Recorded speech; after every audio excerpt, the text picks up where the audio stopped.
At some point in their 40s or 50s, a woman might start feeling like something is shifting inside, not just physically, but her mood changes, her sleep patterns are different, words that maybe used to come easily before now take a moment to find. And sometimes she wonders, is this just stress or is this aging? What if that something she's feeling is not a decline but a doorway? And what if I tell you her brain, far from her, is actually asking for a specific kind of support? This is exactly where we are starting today. Welcome back to Healthy Mind, Healthy Life, where we talk honestly about how to feel better, think clearer, and live with more ease every single day. I'm your host, Zion, as some of you would know, and today I'm joined by someone whose work is genuinely changing the way women understand their bodies and minds, what they're going through. Meet Dr. Blake Myers. He's a licensed naturopathic physician, author, and assistant professor in integrative and functional nutrition at Cyberrock University, and the creator of the Bridge System, which is a naturopathic framework that helps women navigate perimenopause and menopause naturally through nutrition, lifestyle, herbal medicine, and a whole lot of honest conversation. So today, I invite you to join me on this journey about what menopause really is, what it actually does to the brain, and the overall mental well-being, and how can women support themselves through this journey. So, Dr. Blake, it's a pleasure to have you here, and excited to see where this conversation really goes. Hey, dear listeners, before we begin, a quick note from Healthy Man Payavik. This episode is created for educational and informational purposes only. The views shared by our guests are their own and may not reflect those of the host or network. Nothing in this conversation should be taken as medical, legal, financial, or professional advice. Please consult a qualified professional before making important decisions. We encourage you to listen with curiosity, think independently, and use this content as a starting point for reflection, not a substitute for professional guidance. Now, settle in and enjoy the conversation. Yeah, thanks for having me. I'm excited too. Yeah, likewise, Dr. Blake. So, I want to ask you something that I think will resonate with a lot of people listening to this right now, because you work with women going through one of the most significant biological transition of their lives. So, what has really surprised you the most in all your years of clinical practice about what a woman actually experienced during this time compared to what they were told to expect? Yeah, that's a great question. So perimenopause and menopause is one of those things that until kind of recently, it wasn't really talked about that much. I mean, most women now that I've, worked with, talked with, who are going through it, say their mothers and grandmothers never talked about it with them. And so, but now, especially with social media, and there's a lot of conversations happening. And so there's a lot more support and understanding than there used to be, but there's still a lot of sort of surprise to women when they start going through perimenopause. Most women think of hot flashes, at least. Maybe they think of night sweats, something like that. But they don't think about that one of the first things that could show up could be they start to get anxiety, or their hair starts to change, or maybe their hair starts to fall out a bit before their periods ever start to change. So most of the time, women will know they're in perimenopause by the time that their periods start to become irregular, and maybe they start having hot flashes. But if you ask a lot of women, once they're a ways into perimenopause or they're in postmenopause, and you say, what was the first sign now looking back that you knew you were going into perimenopause, they'll say things like, well, actually, it wasn't hot flashes, it was anxiety, for example. So that's kind of a surprising thing that I've learned over time. But another one is really that this is more than a biological transition that's happening. It's, of course, a major biological, physiologic transition, but there's a lot more there. Wow. And I mean, how would you explain it? I mean, something which is, like you said, is definitely biological, but how else would you like to frame it? I'm curious to know. Yeah, so many women experience what starts to happen during this transitional time as really a transformation, kind of metamorphosis, if you will. And what starts to happen is a real change in identity. which makes a lot of sense. You know, if you think about the things that any of us identify with, well, we identify with our physical bodies, of course, but we identify with our thoughts and our beliefs, and we identify with the way that, you know, our brain functions and how well we can show up at work. And we identify ourselves with our relationships and the health of those, right? And all of these aspects of our lives. And a lot of those things, not just the physical body, start to shift for a lot of women. So it's really a time of transformation of identity and self-definition for a lot of women. And depending on the person, that can be really difficult to handle. And it can be kind of a painful process, right? Depending on how much you're attached to and holding on to a prior identity of sorts versus an allowing and understanding that this is just a transformational time, a transitional time, and you end up on the other side where physical symptoms start to calm down eventually, and you also start to recognize yourself in a new way. So women start to recognize, oh, this is like a new version of me in different ways. Yeah, I think, what you're describing really helps make sense of something that so many women are told is just in their head, perhaps. And I mean, that distinction itself changes everything about how woman really relates to her own experience. So, Dr. Blake, if we have to go into the nitty-gritty of this conversation, is there something specific about the way that you think hormones interact with brain function that you wish more maybe doctors or the media understood? And when I say media, I mean women and doctors. Yeah. Well, I think the first thing that I want to mention that is one of my main points that I try to make to anyone that I talk to about this topic is that, everyone thinks of the menopausal transition as being a hormonal conversation. Everyone talks about hormones, and absolutely that's going on. But there's a lot more than hormones going on. There's shifts in the majority of body systems, but a few in particular that completely change is the gut microbiome. The gut microbiome does a complete shift in its makeup and diversity during the menopausal transition. Another aspect that can become really imbalanced and cause a lot of problems that are characteristic of this time frame for women, like sleep issues and fatigue and things, is dysfunctions in or imbalances in the adrenal system, the brain adrenal system, which is called the HPA axis. Mitochondria, which are in they're in every cell of your body except for red blood cells. So every cell of your body, and they're what make energy and produce energy. So if your mitochondria are functioning low, the metabolic rate is low, you're going to have brain fog and fatigue and things. So that's a non-hormone related thing. And there are more. And the immune system, so that's another really important one to just mention, is that the immune system starts to change because of the hormonal changes and starts to lean towards inflammation more. So inflammation has to be a primary consideration.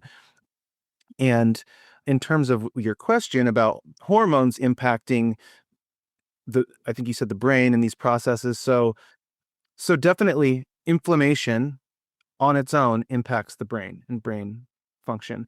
But the hormonal changes that are happening during perimenopause and then into menopause, there's actually a restructuring of the brain and the neurologic structure. And that's something that every doctor and every woman, well, really, and any partner of a woman who's going through this time, I think it's important to know that, because a lot of things start to make sense when you start to view a woman's experience, whether it's physical symptoms or it's mental emotional symptoms or cognitive symptoms. It starts to make sense when you understand that the brain is a woman's brain is clearing out old neurologic pathways, those pathways that perhaps evolutionarily would have been not as necessary as they would be during reproductive years. And in their place, it's not like women lose neurons and then they're just like at this place with like less brain function. No, it's that they're losing certain pathways and they're regaining new ones. And so it makes a lot of sense, right? If that's going on, of course there's brain fog and like you're thinking differently and there's going to be mood changes. But just the last thing I want to say on that before you jump in is that that is a really good point of optimism, right? In that it's a transitional time, and then your brain comes back with new pathways and new ways of thinking and seeing the world.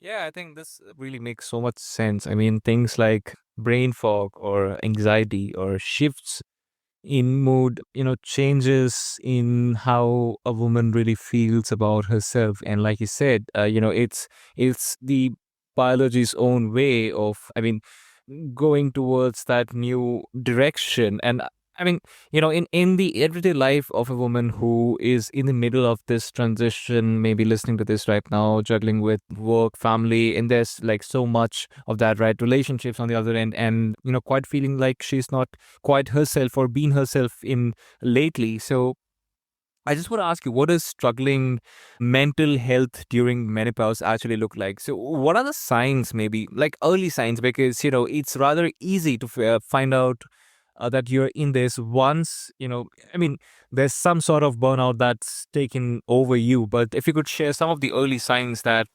listeners should look out for, perhaps. Yeah, I would say some things would be, from a mental and emotional perspective, would be just subtle shifts in emotional resiliency. So now for example, now your spouse or partner, whoever it is, or friends, etc. You know, they used to always do this thing; it was no big deal, and now it's starting to it's just kind of getting to you in a different way. So you're a little less resilient in terms of dealing with something that is annoying to you, let's say, or irritating, or less resilient to stress, like stress at work. It's like I never used to be anxious at work, and now I'm kind of feeling that way in these different scenarios. Those can be, little hints that, oh, there's something shifting in me. Now, of course, that doesn't mean you're in perimenopause. Um, those things can happen to anyone for, if they're, dealing with a lot of stress or overwhelmed. But yeah, I would say it's like a little bit of a less of a resilience. And maybe you're starting to know, like, hey, my cognition's just not quite as sharp as it used to be. That, along with it, would maybe be a time to start considering if that might be perimenopause, might be what's happening. Lovely. I think that's really helpful. And I think that picture of, somebody who is struggling or managing everything, and I mean, is the one a lot of people will recognize as well. And maybe the fact that it looks like coping from the outside makes it even harder for her to really give herself permission. But I think the way you reframed it now really puts a lot of attention back on maybe some of the things that you may have been ignoring lately, which comes back to this, Dr. Blake. So I just want to touch base upon your framework, which is the bridge system, which takes a naturopathic way, working with things like nutrition, sleep, lifestyle, and quite interestingly, botanical medicine as well. So, for someone who is actually in thick of this and does not know where or what is this, I mean, what is the first and most important thing that you think she can do to support both her brain and her mental well-being during this time? Yeah, there's sort of two answers to that. I Okay. I think the first one is I always ask my patients, if you could do one or two things right now that would help you feel better, that would make you healthier, what would they be? And I ask people to have an honest reflection on that, because we all know, and everyone knows, their own inner knowing knows one or two things that they could do that would help them feel healthier. So that's like one of the first things I would say is, what do you already know that you could do? And maybe, I mean, it could be anything. It could be like, well, I know that I could eat healthier in this way or that way, or eat less sugar, or it's like, I know that I could focus on getting more sleep, or whatever it might be. So that's the first thing I would say. It's hard to pick one thing outside of that example, to pick one thing, because I really try to take a comprehensive approach. But I would say there's sort of two, maybe, and that would be getting the diet optimized into what would be called an anti-inflammatory diet, really plant forward kind of diet. So not necessarily vegetarian, but plants is the majority of what's going into your body. That's important, and movement is really important, and in particular, Important. yeah, and one of the most important things that a lot of women don't know is a lot of women start to think that, oh, I need to do cardio a lot, cardiovascular working out. And that's fine, but really there needs to be a lot of focus as well on building muscle, on resistance training. The impacts of building lean, healthy muscle will increase longevity, decrease all kinds of health risks, and will make a woman feel better in her body. She'll just feel more grounded and solid in her body, and it will start to improve many of the symptoms of the menopausal transition. So movement, but building muscle is a really important one. Yeah, I think that's something that sounds maybe trivial, but is rather really not. I mean, it is, one of those fundamental things that really keeps the nervous system active throughout. And I think the way that you framed this, from starting small and building that trust with your own self, with your own body again, is really grounding. And perhaps I think that's the best note for me to wrap this up on as well. So just before we wrap this off, Blake, would quickly love to ask you, for listeners who actually resonated with what we discussed and talked about today around botanical medicine, or around, how can women in particular, get back to their own bodies during this transition. So what's the best place for them to find you, and where do you direct them to go and learn more about your work? Yeah, absolutely. I'm on most social media platforms. So if you go to TikTok or Instagram, Facebook, or YouTube and you look for the Bridge System, you'll find me there. I try to post a lot of educational content there. And if you go to thebridgesystemmethod.com, there's a free guide there that lays out the bridge system. I'm kind of revamping that a little bit right now, but it's a 3-phase protocol that goes into more detail about the diet and movement and stress management, and as well as supplementation. So I have a supplement that I formulated that's holistically targeted for a lot of the body systems that are changing during this time. So that's coming out in a couple of weeks. So that will be there as well. Wow, I think that's a huge step forward. And I think a lot of us do really need that sort of framework as well, because, taking care of our bodies in this particular era has become really important. So, Dr. Blake, thanks for sharing that. I'll include the details in the show notes for the listeners who could easily reach out to learn more about the bridge system.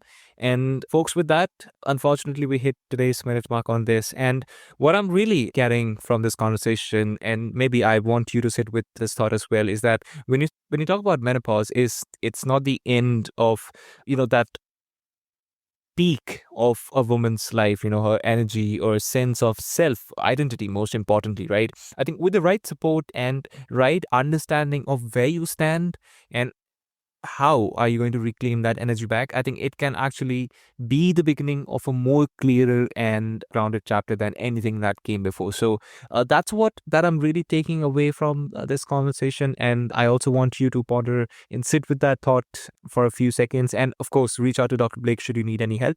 So folks, thank you so much once again, and Dr. Blake, thank you so much for being here. I think this was one of those conversations that I think a lot of women have been waiting for without knowing, or wanting it. And I think this would be a moment of acknowledgement for them as well. So for the listeners, if today did give you a new way to understand what you or someone you love is going through, maybe to hold onto that, because I think understanding is where the whole story of care and growth begins.